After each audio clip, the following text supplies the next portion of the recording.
का जिक्र करना हराम है। यानी आदम अलैहिस्सलाम की ये जो यहाँ पर खता का तज़किरा है, कुरान पाक का तज़किरा हो रहा है तो उसका जिक्र उस कुरान पाक के तज़किरे के ज़ैल में आएगा। हदीस मुबारक के अंदर ये वाक़या या कोई दूसरा वाक़या जिक्र हुआ है तो उस हदीस मुबारक के बयान के अंदर उसका जिक्र आएगा। लेकिन उससे हटकर जिस तरह के अंदाज में हमारे यहाँ बयान किया जाता है तो गलती करता है और हवाले के अंदर माअज़ल्लाह आदम अलैहिस्सलाम का नाम ले देता है, तो ये वाज़े तौर पर बेअदबी की सूरत है, ये वाज़े तौर पर गुस्ताखी की सूरत है। इसलिए ये शदीद हराम है, बल्कि बाद उलमा ने इसे कुफ्र तक भी फरमाया है कि चूंकि इसमें गुस्ताखी का उन्सुर मौजूद है लिहाजा ये कुफ्र है। ये अहम तरीन वीडियो है तमाम मुसलमानों के लिए, वरना आज के दौर में देखा जाए तो माअज़ल्लाह ना जाने कब आप भी इस मसले में मुब्तला हो जाए, इस जुर्म में मुब्तला हो जाए और आपको कानों कान खबर तक नहीं होगी। मसला है हज़रत सैयदना आदम सफ़ीउल्लाह अला नबीना अलैहिस्सलातु वस्सलाम की तरफ बाज़ लोग गुनाह की निस्बत करते हैं। गुजारिश करता हूँ कि इस वीडियो को ज़रूर शेयर कीजिए ताकि हर एक तक पहुँच जाए। ये जुमला शायद बहुत सारे इस्तेमाल करते हैं, माअज़ल्लाह रब्बिल आलमीन। याद रखिएगा हज़रत आदम सफ़ीउल्लाह अला नबीना अलैहिस्सलातु वस्सलाम ने गुनाह नहीं किया था। याद रखिएगा बुनियादी अक़ीदा जो मुसलमानों का है वो ये है कि अंबियाए किराम अलैहिमुस्सलातु वस्सलाम गुनाहों से मासूम होते हैं, यानी उनसे गुनाह हो ही नहीं सकता। ये बुनियादी और बुनियादी अक़ीदा है, ये जहन में रखिएगा। इसके बाद जो वो मामलात हुए, चाहे हज़रत आदम अलैहिस्सलाम का मामला हो या किसी भी नबी अलैहिस्सलाम का इस तरह का मामला हो, याद रखिएगा उसे ज़्यादा से ज़्यादा ख़ताए इज्तिहादी कह सकते हैं। और ख़ताए इज्तिहादी याद रखिएगा ये अजर व सवाब होता है, इसमें गुनाह नहीं होता। ठीक है, इसमें लफ्ज़ ख़ता आता है, लेकिन इस ख़ता से मुराद ये नहीं कि जो हम और आप ख़ताएँ करते हैं और माज़ल्लाह नबियों के लिए भी हम वही ख़ता समझे, नहीं, बल्कि इसमें जो लफ्ज़ ख़ता इस्तेमाल होता है इससे मुराद होता है ख़ताए इज्तिहादी। ख़ताए इज्तिहादी याद रखिएगा इसमें गुनाह नहीं होता है, इसमें अजर व सवाब मिलता है। सही बुखारी की रिवायत है, नबी पाक सल्लल्लाहु तआला अलैहि वसल्लम ने इरशाद फरमाया, सहाबी रसूल हज़रत अम्र बिन आस रज़ियल्लाहु तआला अन्हु इरशाद फरमाते हैं, अन्नहु समिअ रसूलुल्लाह सल्लल्लाहु अलैहि वसल्लम यक़ूल इज़ा हकमल हाकिमु फज्तहद सुम्मा असाब फलहु अजरान व इज़ा हकम फज्तहद सुम्मा अख़्ता फलहु अज्र। यानी नबी पाक सल्लल्लाहु अलैहि वसल्लम ने इरशाद फरमाया कि जब हुक्म करने वाला इज्तिहाद के साथ हुक्म करे और इस हुक्म में दुरुस्त हो तो उसके लिए 2 अजर हैं, और अगर इज्तिहाद में ख़ता वाक़ हो जाए तो उसके लिए 1 अजर है। यानी यहाँ पर हदीस पाक में वाज़ेह फरमाया कि मुज्तहिद जब इज्तिहाद करता है और उसमें सही हो तो उसे 2 अजर मिलते हैं, और अगर इज्तिहाद में ख़ता वाक़ हो जाए तो इस पर भी अजर मिलता है। हदीस पाक में उसके लिए गुनाह का लफ्ज़ नहीं फरमाया बल्कि उस पर अजर फरमाया। यही मैं आपको अर्ज़ कर रहा था कि ख़ताए इज्तिहादी में गुनाह नहीं होता बल्कि इस पर अजर और सवाब मिलता है। लिहाज़ा हज़रत आदम अलैहिस्सलाम के लिए जो लफ्ज़ इस्तेमाल किया जाएगा वो है ख़ताए इज्तिहादी। जो उन्होंने जन्नती ममनुआ फल खाया था वो ख़ताए इज्तिहादी था, और ख़ताए इज्तिहादी में अजर और सवाब मिलता है, गुनाह नहीं होता। अब इस वाक़े पर उलमाए किराम क्या फरमाते हैं, कैसे अल्फाज कैसे कलिमात लिखते हैं, ये बड़े तवज्जो के साथ सुनने की ज़रूरत है कि बाज़ लोग गुनाह करते हैं फिर माअज़ल्लाह हज़रत आदम अलैहिस्सलाम के वाक़े को माअज़ल्लाह दलील बनाते हैं और वैसे अल्फाज इस्तेमाल करते हैं कि बाज़ औक़ात डर लगता है कि कहीं माअज़ल्लाह ऐसा बंदा हज़रत आदम अलैहिस्सलाम की तौहीन ही ना कर बैठे। और ये मसला याद रखिएगा कि किसी भी नबी अलैहिस्सलाम की अदना सी मामूली सी तौहीन करना भी सरीह कुफ्र है। ऐसा बंदा दायरे इस्लाम से खारिज हो जाता है, मुर्तद हो जाता है जो किसी नबी अलैहिस्सलाम की ज़र्रा बराबर भी तौहीन करे। और जहाँ तक मामला है इस वाक़े का तो इसको ज़रा तवज्जो से सुनिए कि उलमाए किराम क्या फरमाते हैं। सैयदी इमाम अहले सुन्नत इमाम अहमद रज़ा खान रहमतुल्लाहि तआला अलैह फतवा रज़विया शरीफ के अंदर फरमाते हैं कि गैर तिलावत में अपनी तरफ से हज़रत आदम अलैहिस्सलाम की तरफ नाफरमानी और गुनाह की निस्बत ये हराम है।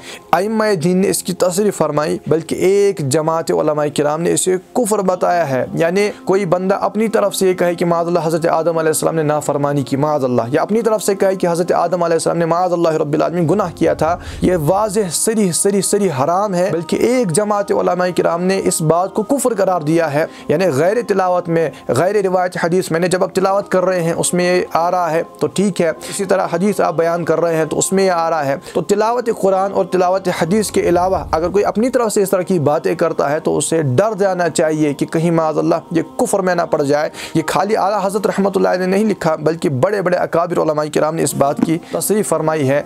इसी तरह शेख अब्दुल हक मुहद्दिस देहलवी रहमतुल्लाहि तआला अलैह अशरियतुल लमात के अंदर इरशाद फरमाते हैं कि कुरान मजीद में जो हज़रत आदम अलैहिस्सलाम की तरफ इस्यान और नाफरमानी की निस्बत की और उन पर इताब फरमाया वो हज़रत आदम अलैहिस्सलाम के खुदा ताला के मुकर्रब होने और उनकी बुलंदी शान पर मबनी है। और मालिक को हक पहुँचता है। इन अल्फाज को सुनिएगा, फरमाते हैं कि मालिक, जो मालिक यानी अल्लाह ताला को हक पहुँचता है कि अवला और अफजल चीज़ के तर्क करने पर अगर जो मासियत की हद तक ना पहुँचे, अपने बंदे को जो कुछ चाहे कहे और इताब करे, दूसरे किसी को कुछ भी कहने की मजाल नहीं है। ये निहायत अदब का मकाम है जिसका लिहाज ज़रूरी है। और वो अदब यह है कि अगर खुदावंद ताला की जनाब से बाज़ अंबिया किराम अलैहिमुस्सलातु वस्सलाम पर जो उसकी दरगाह के मुकर्रब हैं इताब नाजिल हो, या उनकी तरफ ख़ता की निस्बत की गई हो, या ख़ुद अंबिया किराम अलैहिमुस्सलातु वस्सलाम की तरफ से जो कि उसके ख़ास बंदे हैं तवाज़ो आजिज़ी व इंकिसारी की बात सादिर हो, जिससे उनमें से नुक्स और ऐब का वहम पड़ता हो, तो हम बंदों को उसमें दखल देने या उसे ज़बान पर लाने की हरगिज़ इजाज़त नहीं है। इन अल्फाज को समझिएगा। इमाम अहले सुन्नत रहमतुल्लाह ताला ने भी इस तरह के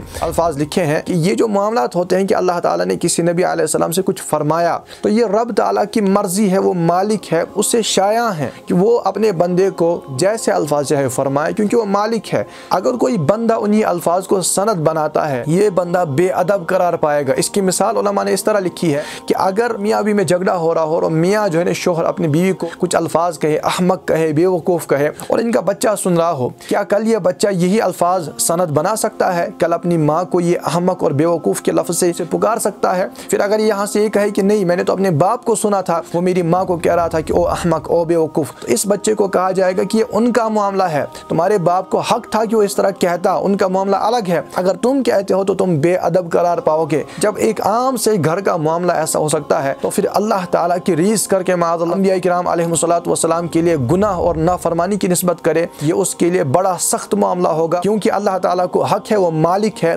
ये बंदा है, इस पर जो हुक्म है वो अदब और एहतराम का है, इस पर लाजिम है कि ये ताज़ीम बजा लाएगा। यहाँ तक कि इसके लिए हुक्म है कि अगर अदना से भी तौहीन किसी नबी की करेगा, इस्लाम से खारिज हो जाएगा, मुसलमान नहीं रहेगा। आप खुद ही समझिए ना, फरिश्ते, मलाइका ये मासूम है, मासूम है, इनसे गुनाह नहीं हो सकता। मखलूकात में फ़कत दो मखलूकात मासूम है, अंबिया किराम अलैहिमुस्सलातु वस्सलाम और फरिश्ते। गुनाह का सुदूर इनसे हो ही नहीं सकता। क्या कोई फरिश्तों के बारे में ये कह सकता है कि फलां फरिश्ते से गुनाह हुआ था? कह सकता है? ये जुमला अजीब लगता है, ऐसा तो कह ही नहीं सकते ना। लिहाजा जब फरिश्तों के बारे में हम ये नहीं कह सकते कि फलां फरिश्ते से फलां गुनाह हुआ था, तो फिर अंबिया किराम जो यकीनन तमाम फरिश्तों से अफजल और आला है, उनके बारे में यही जुमला कहना कि माज़अल्लाह फलां नबी से फलां गुनाह हुआ था, ये किस कदर सख्त और किस कदर बेबाकी और बेअदबी होगी। लिहाजा कुरान पाक में या अहादीस में अगर कहीं पर लफ्ज़ इस्यान की निस्बत, लफ्ज़ गुनाह की निस्बत किसी नबी की तरफ की गई है, उससे मुराद ये नहीं कि माज़अल्लाह जो हम और आप गुनाह करते हैं ये उनके मर्तबे के लिहाज से वो फरमाया गया, लेकिन वो गुनाह नहीं है, ये उनके मर्तबे के लिहाज से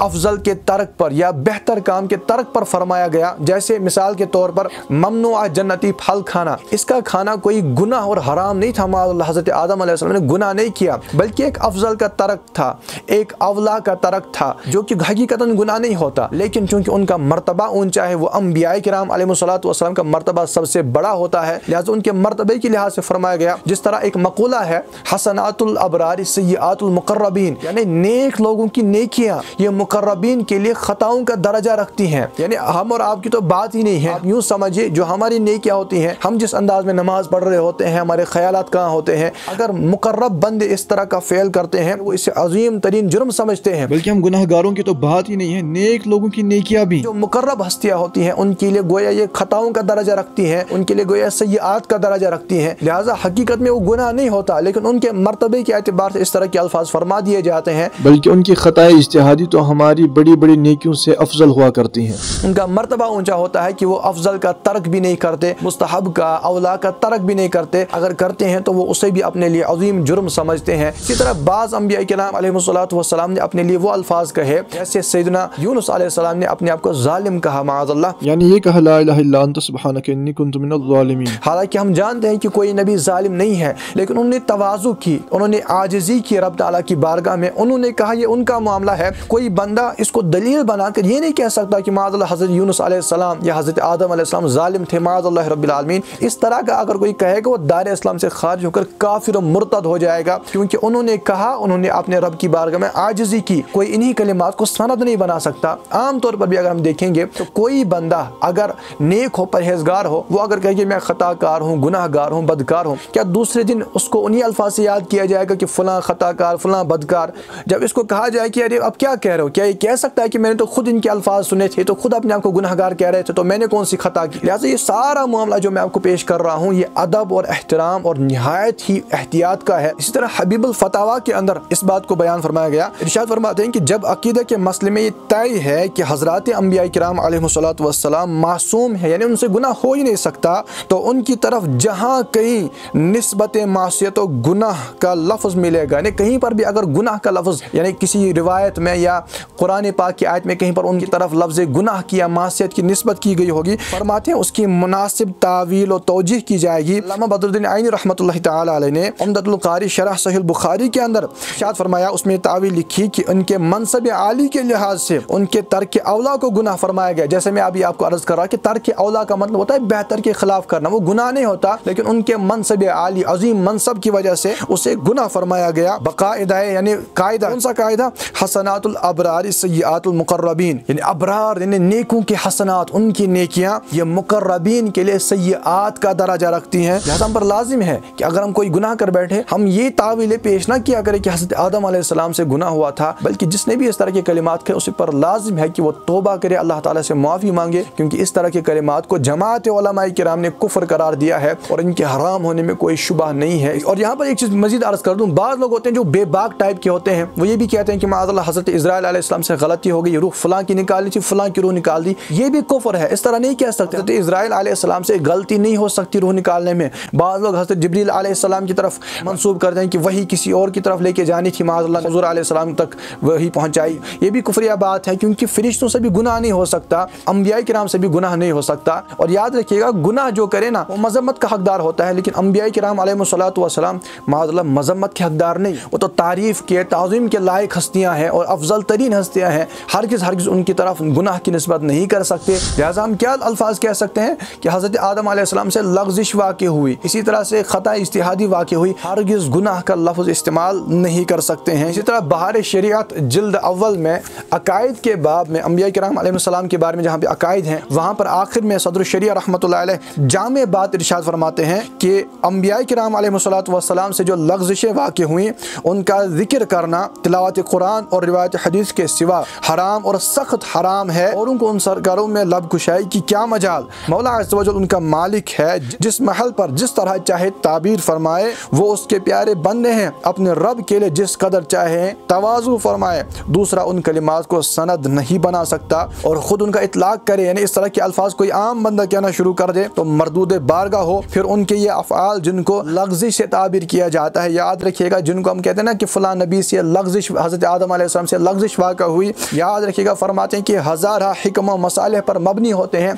इसमें हज़ारों हिकमतें होती हैं, हज़ारों मसलहतें होती हैं, हज़ारा फ़वाइद व बरक़ात की मुस्मिर होती हैं। इनके जिसको लग़ज़िश कहा जाता है इसमें हज़ारों फ़ायदे होते हैं, हज़ारों बरक़ात होती हैं। ऐसा हम तमाम लोगों पर लाज़िम है कि हम अदब के दामन को थामे रखें। मैंने भी देखा है कि हज़रत आदम अलैहिस्सलाम का जो ये वाक़या है, बाज़ लोग बड़ी बेबाकी से इस पर बातें कर रहे होते हैं, मजलिस में इस पर बातें हो रही होती हैं, बाज़ लोग तौबा पर बयान कर रहे होते हैं, लेकिन हज़रत आदम अलैहिस्सलाम के इस वाक़ये को गलत तरीके से पेश करते हैं और ख़ुद वो कलिमात कह बैठते हैं हज़रत आदम अलैहिस्सलाम के बारे में जो माज़अल्लाह बेअदबी हो जाते हैं। लिहाजा हज़रत आदम अलैहिस्सलाम के इस वाक़ये को किसी नबी अलैहिस्सलाम से अगर कोई लग़ज़िश वाक़या हो तो याद रखिएगा, हुक्म शरअ हमने पढ़ा है कि तिलावत कुरान के अलावा उसको बयान करना या रिवायत हदीस के अलावा उस पर बातें करना ये हराम और सख्त हराम है। उनकी तरफ गुनाह की निस्बत करना, इससे जमात उलमाए किराम ने कुफ्र करार दिया है। जिन्होंने भी इस तरह के काम किए हैं, याद रखिएगा, हज़रत आदम अलैहिस्सलाम की तरफ गुनाह की निस्बत की है, अंबिया किराम अलैहिस्सलातु वस्सलाम का माज़अल्लाह इस तरह तज़किरा किया, उन सब पर लाजिम है कि अल्लाह ताला से माफ़ी मांगे, तौबा करें। याद रखिएगा,